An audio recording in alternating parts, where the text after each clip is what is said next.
Ano sabi? Ano daw to? Cherry tomato. So, meron lang nahihinog na cherry tomato. Kaya, titasin ko na. Titasin ko na ang aking cherry tomato. Teka lang, parang... Yan, diba? Nasaan yung crown? Kailangan bang tanggalin yung crown niya? Diba? Nasaan na? Yung maliit.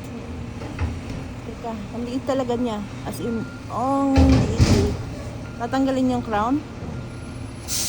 Okay. Okay. There you go. Tumen. Ito. Ay, Pa. mamaya pa. Ito pa. Ito. Hihinugin ba natin ng gusto to? Pwede nang hinugin na. Ha? Tanggalin na?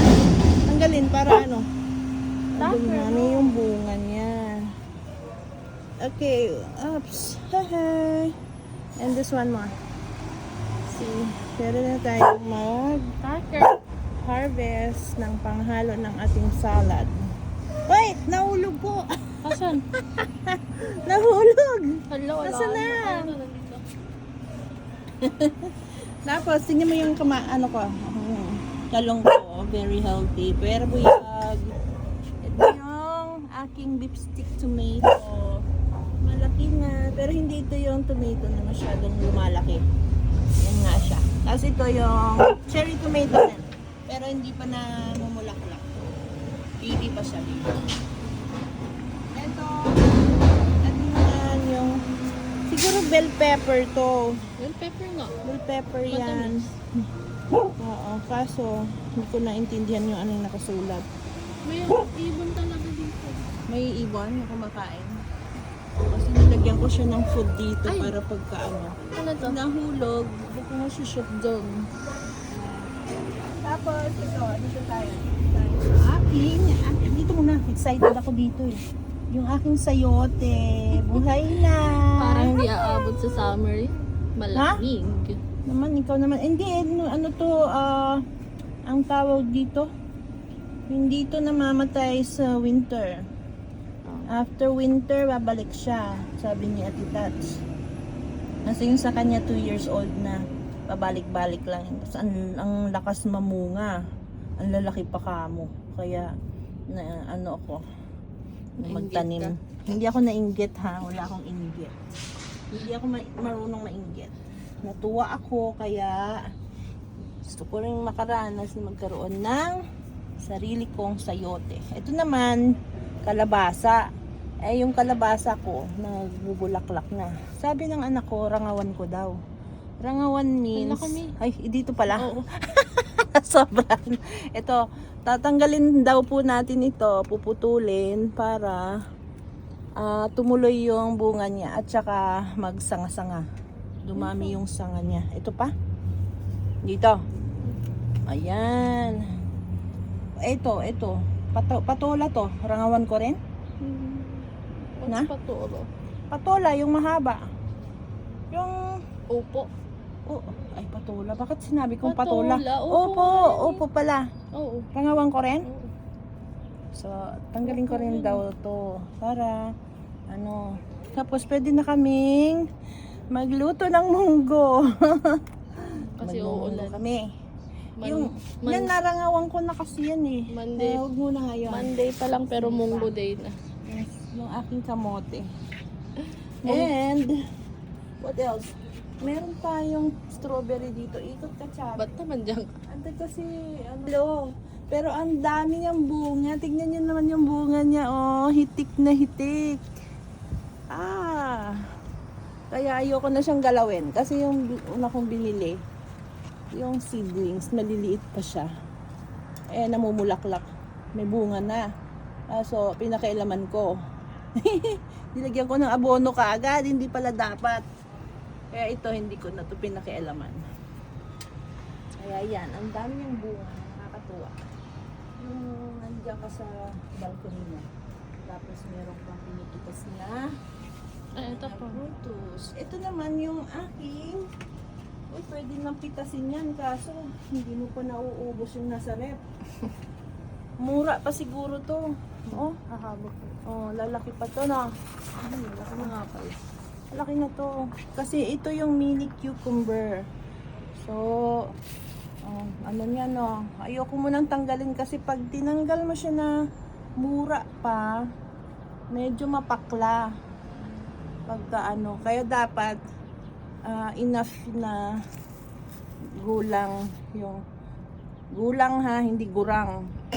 Gulang yung pipitasin mo para hindi mapakla. Ba't mo pipitasin? Yan. And the rest is my plants na. Yan. Dito muna yung mga yan habang summertime. Summertime na ba kami? Malamang. Malamig eh. Iinit, lalamig, kaya nakakalito. Ayan yung mga succulent ko. Succulent. Ayan naman yung mga herbal ko. Ito, mabango yan. Herbal yan, oh yeah. Verbena, Verbena lemon. Mabango yan. Amuyin mo.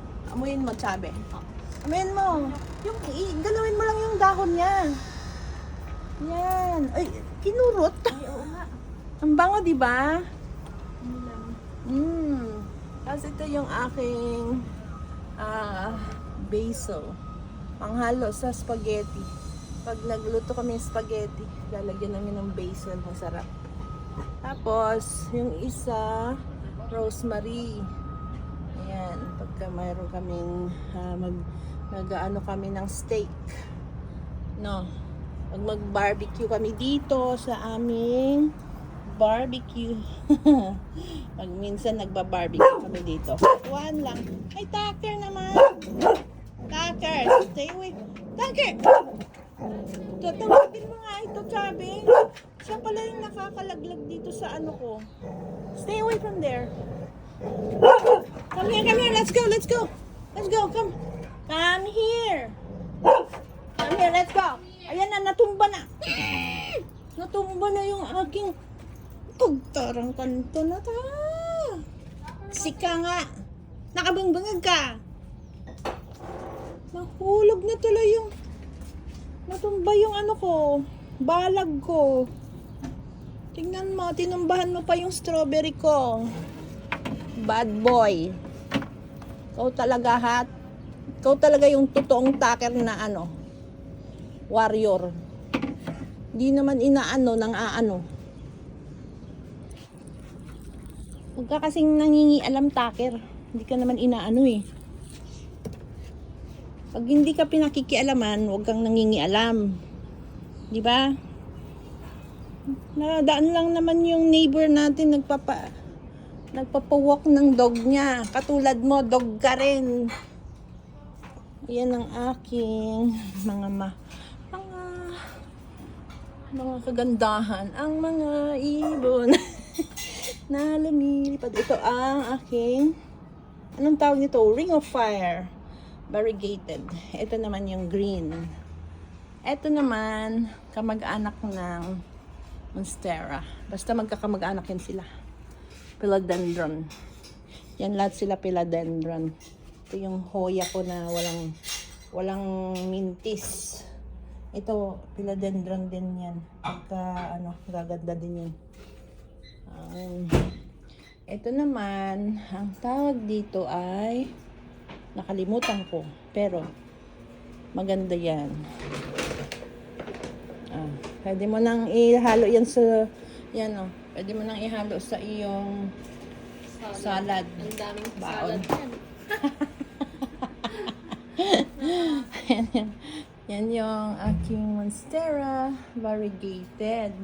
Ito naman yung aking Monstera na green. Laki na niya no. Lakong tangkad na no. Kasing mas matangkad pa sa akin. Diba? Yan ang aking love of my life. Yan. Ito yung aking one of my money tree. Gusto may ilaw dyan, Chabi, para maka-photosynthesize yung tanim ko. Uy, pwede na siguro akong bumaba. Yung laundry ko. Tapos na siguro. Tapos na 10 minutes nung bumaba ako. Sige, bababa na ako. Ito yung aking peace lily. Para yung uupo dito, peace. May peace of mind. Ayan yung aking laughing Buddha. Look at that. Alam niyo ba guys na yung kamay na yan ay ritokado. Alam niyo na, si Tucker ay magaling mag-filter! Kaya pati si Laughing Buddha ay ginawan ko ng kamay. Kasi nung binili ko siya, hindi ko alam na basag pala yung kanyang kaliwang kamay. So, nag-research ako. Tinignan ko kung ano ang talagang itsura niya sa internet. Tinignan ko kung ano ang itsura ng isang kamay niya para ako na lang ang gagawa. So, ako ang ginawa ko tong kamay na to. Korting kamay naman. Mataba nga lang. Eh, bakit ba? Diba? Oh, mukha naman siyang kamay. Pambihira naman kayo. O, yun o, kamay naman siya, o. Oh. Mataba. Ay, mataba naman si Laughing Buddha. Diba? Pwede na yan. Kaysa wala siyang kamay. Kaya masaya si Laughing Buddha. Kaya siya natawa. O, tignan mo. Yung kinis-kinis ng ulo ni Laughing Buddha. Dapat lagi daw yung hinahaplos sa ulo para masaya.